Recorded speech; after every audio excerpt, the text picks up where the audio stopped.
la la la Shugo amala ega dogo ye amma la la la la Shona amala ega boda go ye amma la la la la Akira mo de ega dogo ye amma la la la la Amaro mo de ega dogo ye amma la la la la Abedi wolo de ega dogo ye amma la la la la Anya ruwo de ega dogo ye amma la la la la Omita korona ega dogo ye amma la la la la Imanta tilbe ega dogo ye amma la la la la Ita kega ega dogo ye amma la la la la Omita apanya fa ega dogo ye amma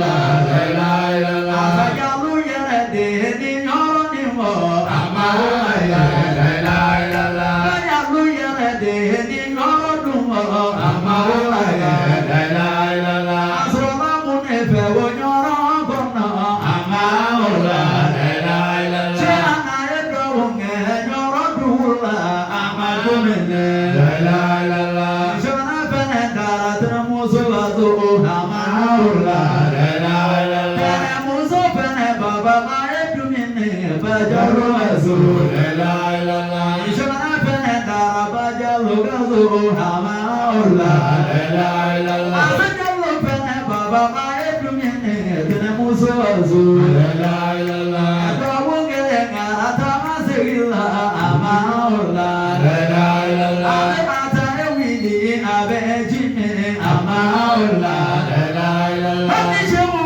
amala te joni bisela ani nyoro eza la la la Adawunge nge emadumene ama ola la la la Asajabo nana boni kudo kalama ama ola Aboyuba amala iga dogu kanye Tara korona iga dogu kanye Wani tara tilebi iga dogu kanye ama ola Asajabo tamba amito wawele ama ola Arabo amajo yeto wawele ama ola Arabo odemba yeto wawele ama ola Okiba isumana yeto wawele ama ola Arawide lazana yeto wawele ama ola Kai bara kera kera emoge boso ama ola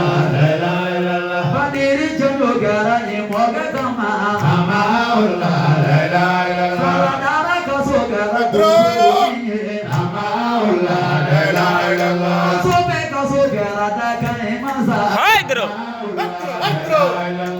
Ani kaso kera kutubu miye ama ola Ame jalu wolo de ami tamu mefo ama ola Kera chama soro la itanu lila ama ola Kera chama soro la itanu lila ama ola Suru dumi soro itanu lila ama ola Dugudu koli ya oma beji ya Haidro. Wada shidi gamiwe ama ola La ilaha illallah. Jalu tama gajiya ama ola La ilaha illallah.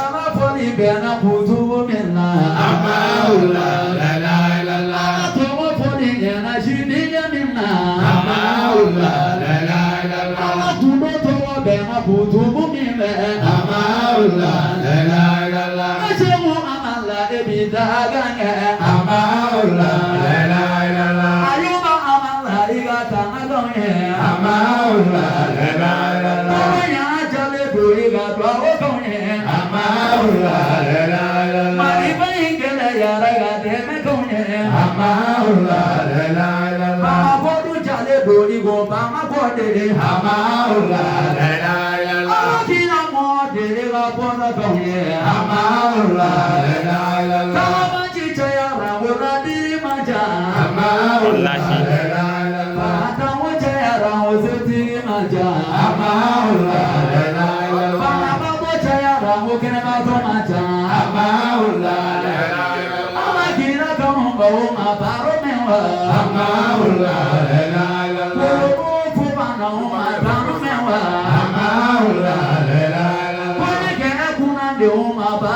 wa Amaullah, la ilaha illallah. Ama wajire matame wa Amaullah, la ilaha illallah. Shema na makala de ma baro me wa Amaullah, la ilaha illallah. Ama koyo de na gage Amaullah, la ilaha illallah. Sura be ala fe masa ama koyo ni koyo gohela La ilaha illallah. Tama ala fe dige ama koyo ni furu gohela La ilaha illallah. Tama ala fe masa ama koyo ni koyo gohela La ilaha illallah. Ama koyo kisi na tigu tora Amaullah La ilaha illallah. Ama koyo poshi shetana chulu Amaullah La ilaha illallah. Akana auge chumu sawe Amaullah La ilaha illallah. Asuma chela mai kaki sutora Amaullah La ilaha illallah. Alaga sabale di puruna Amaullah La ilaha illallah.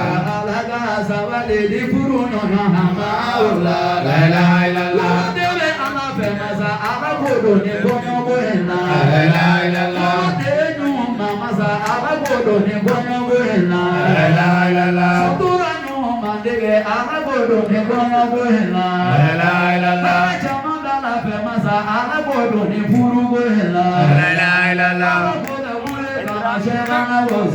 Amaullah La ilaha illallah. Amaullah, la ilaha illallah. Haydro, haydro.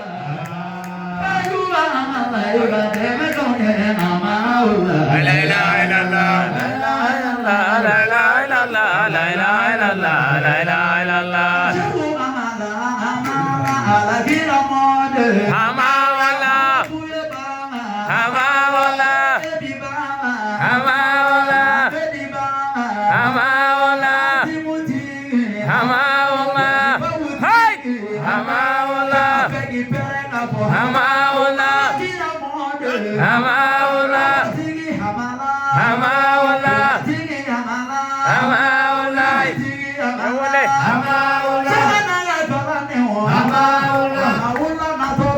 Amaullah. Haydro. Haydro. Amaullah. Amaullah. Amaullah. Amaullah.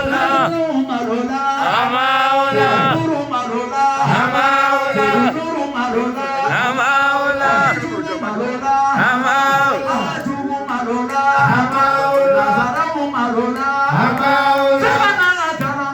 Amaullah.